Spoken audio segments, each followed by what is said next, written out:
Hi friends, welcome back to my channel.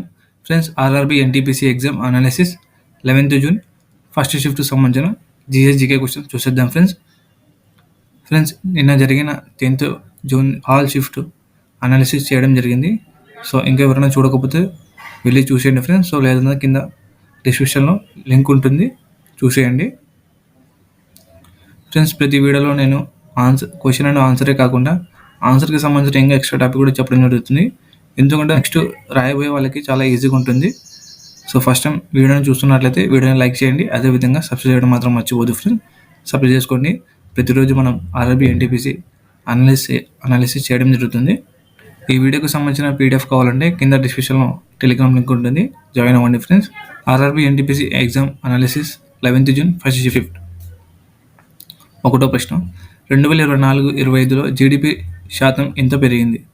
2024-25లో భారతదేశ GDP వృద్ధి rate 6.5%గా నమోదైంది. ఇది గత ఆర్థిక సంవత్సరంతో పోలిస్తే కొంచెం తక్కువగా ఉంది.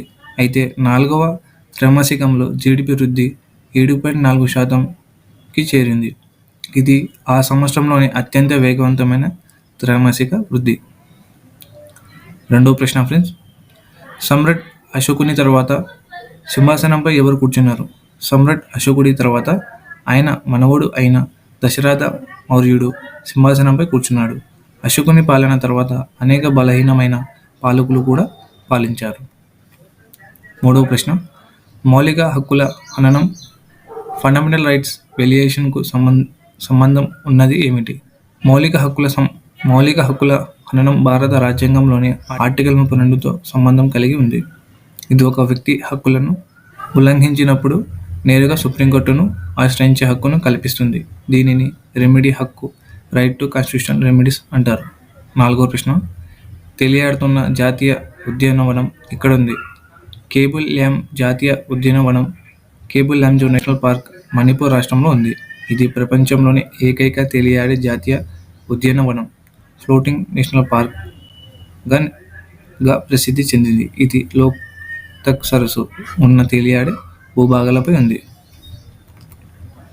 ఐదో ప్రశ్న ఫ్రెండ్స్, గ్రామ పంచాయతీకి ఎంతమంది సభ్యులు సీట్లు ఉంటాయి? గ్రామ పంచాయతీ సీట్ల సంఖ్య రాష్ట్రానికి మరియు గ్రామ జనాభాకు ఆధారంగా మారుతుంది. సాధారణంగా ఒక గ్రామ పంచాయతీలో 7 నుంచి 21 వరకు సీట్లు ఉండవచ్చు. పెద్ద గ్రామాల్లో ఇది ఇంకా ఎక్కువగా ఉండొచ్చు. ప్రతి రాష్ట్రం తమ పంచాయతీరాజ్ చట్టం ప్రకారం స్థానిక స్థాయిలో సీట్లను నిర్ణయిస్తుంది. ఆరో ప్రశ్న, దగ్గుబడిన పొలం చుత్త అయిన రైతుబడి ఎక్కడ కనుకబడింది? గాగర్ జిల్లాలోని కాలిబంగన్, రాజస్థాన్లో ఈ జగ్గం కనుకబడింది. ఇది హరప్పా నాగరికత కాలానికి చెందిన ప్రాచీన వ్యవసాయ రంగాన్ని సూచిస్తుంది.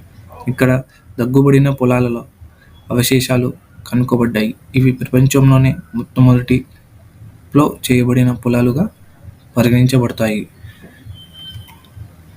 ఏడో ప్రశ్న, 1663లో కోచి రాజును పోర్చుగీసులను తరిమికొట్టి సింహాసనాన్ని ఎవరు అప్పగించారు?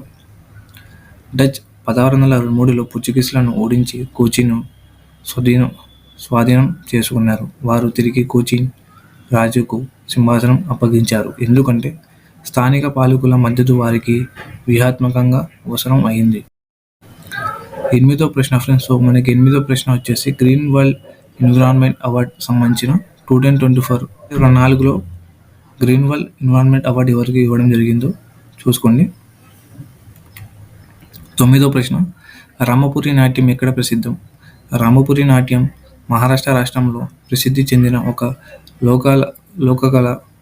లోకకళ పారంపర్య నృత్య రూపంగా పరిగణించబడుతుంది. ఇది లతూర్ జిల్లాకి చెందిన ప్రాచీన గ్రామీణ నృత్యం.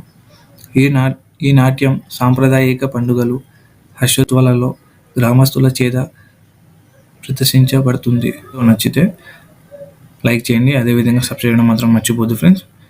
ఈ వీడియోకి సంబంధించిన పీడిఎఫ్ కావాలంటే టెలిగ్రామ్లో జాయిన్ అవ్వండి ఫ్రెండ్స్, నేను అక్కడ అప్లోడ్ చేయడం జరుగుతుంది. సో మనం ఓవరాల్గా చూసుకుంటే మ్యాథ్స్ సెక్షన్ నుంచి సింప్లిఫికేషన్ నుంచి 3 క్వశ్చన్లు వస్తున్నాయి, యావరేజ్ నుంచి 2 క్వశ్చన్స్ వస్తున్నాయి, సిఐఎస్సి నుంచి 2 క్వశ్చన్స్, టైమ్ అండ్ వర్క్ నుంచి 2 క్వశ్చన్స్, మెన్సురేషన్ నుంచి 1 క్వశ్చన్ వస్తుంది. పర్సెంటేజ్ నుంచి కూడా రావడం జరుగుతుంది friends. So profit and loss నుంచి 3 క్వశ్చన్స్, స్టాటిక్స్ నుంచి 3 క్వశ్చన్స్, నెంబర్ సిస్టమ్ నుంచి వస్తున్నాయి ఫ్రెండ్స్. హైట్ అండ్ డిస్టెన్స్ నుంచి ఒక క్వశ్చన్ వస్తుంది. ఏపీసీబీ ట్రిగ్నోమెట్రీ నుంచి ఒక క్వశ్చన్ వస్తుంది. ఆల్జీబ్రా నుంచి కూడా వస్తున్నాయి. మనకి రీజనింగ్ నుంచి చూసుకుంటే మిర్రర్ ఇమేజెస్ నుంచి 2 క్వశ్చన్స్, కోడింగ్ డీకోడింగ్ నుంచి వస్తున్నాయి. సిరీస్ నుంచి 4 క్వశ్చన్స్, రిలేషన్ నుంచి 2 క్వశ్చన్స్, సిట్టింగ్ అరేంజ్మెంట్ నుంచి కూడా వస్తున్నాయి. అనాలజీ నుంచి 2 క్వశ్చన్స్. జీకే సెక్షన్ చూసుకుంటే కరెంట్ అఫైర్స్ జూలై నుంచి డిసెంబర్ నుంచి మనకి ప్రజెంట్ 2025 మే వరకు చూసుకోండి, చాలా వరకు అడుగుతున్నాడు. సో మనకి జనవరి నుంచి మే వరకే 6 to 7 క్వశ్చన్స్ అడుగుతున్నాడు. స్పోర్ట్స్ అండ్ ఇంపార్టెంట్ నుంచి 8 క్వశ్చన్స్ అడుగుతున్నాడు. పాలిటీ ఆర్టికల్స్ చూసుకోండి 1 to 51A. షెడ్యూల్స్ కూడా చూసుకోండి, పార్ట్స్ కూడా చూసుకోండి. రెవల్యూషన్ ఆఫ్ 1857 నుంచి 1887 వరకు మధ్య అడుగుతున్నాడు. పొలిటికల్ సైన్స్ అడుగుతున్నాడు. ప్లానింగ్ కమిషన్ నుంచి అడుగుతున్నాడు. అదేవిధంగా మనకి జీఏ చూసుకుంటే ఫ్రెండ్స్ షార్ట్ కట్ కీస్ అంటే కంప్యూటర్ నుంచి షార్ట్ కట్ కీస్ అడుగుతున్నాడు, చూసుకోండి. Maths reasoning easy to monitor అడుగుతున్నాడు. జీకే కొద్దిగా టఫ్ అడుగుతున్నాడు, కానీ మన అనాలిసిస్ చూసి వెళ్ళిన వాళ్ళకి మాత్రం చాలా ఈజీగా ఉంటుంది. ఎందుకంటే మనం ప్రతి షిఫ్ట్ స్టార్టింగ్ నుంచి ప్రతి షిఫ్ట్ చెప్పుకోవడం రాదు, అనాలిసిస్ చేసుకోవడం వస్తున్నాము. సో ఆ టాపిక్ నుంచే రిపీటెడ్ అడుగుతున్నాడు. సో సేమ్ క్వశ్చన్ రాకపోయినా కానీ మనకు ఆ టాపిక్ నుంచి ఎక్స్ట్రా తెలుసుకోవడం వల్ల నెక్స్ట్ అటెంప్ట్ చేసే వాళ్ళకి చాలా వరకు రిపీట్ అవుతున్నాయి, చాలామంది కూడా చెప్తున్నారు. సో ఇంకా ఎవరైనా చూడకపోతే వెళ్ళి ఆ వీడియోస్ చూసేయండి ఫ్రెండ్స్. సో లేదంటే ఈ వీడియో కింద డిస్క్రిప్షన్లో ఆల్ షిఫ్ట్ సంబంధించిన వీడియోస్ ఉంటాయి, చూసేయండి. వీడియో మీకు నచ్చినట్టయితే ఖచ్చితంగా సబ్స్క్రైబ్ చేసుకోండి. అదేవిధంగా మీ ఫ్రెండ్స్ కూడా షేర్ చేయండి. టెలిగ్రామ్లో కూడా జాయిన్ అవ్వండి ఫ్రెండ్స్. సో టెలిగ్రామ్లో ఈ వీడియోకి సంబంధించిన పీడిఎఫ్ మొత్తం అప్లోడ్ చేయడం జరుగుతుంది. మీకు ఏమైనా డౌట్ ఉంటే ఇన్స్టాగ్రామ్లో అడగచ్చు. సో ఇన్స్టాగ్రామ్లో కూడా ఫాలో చేసుకోండి. So thank you so much.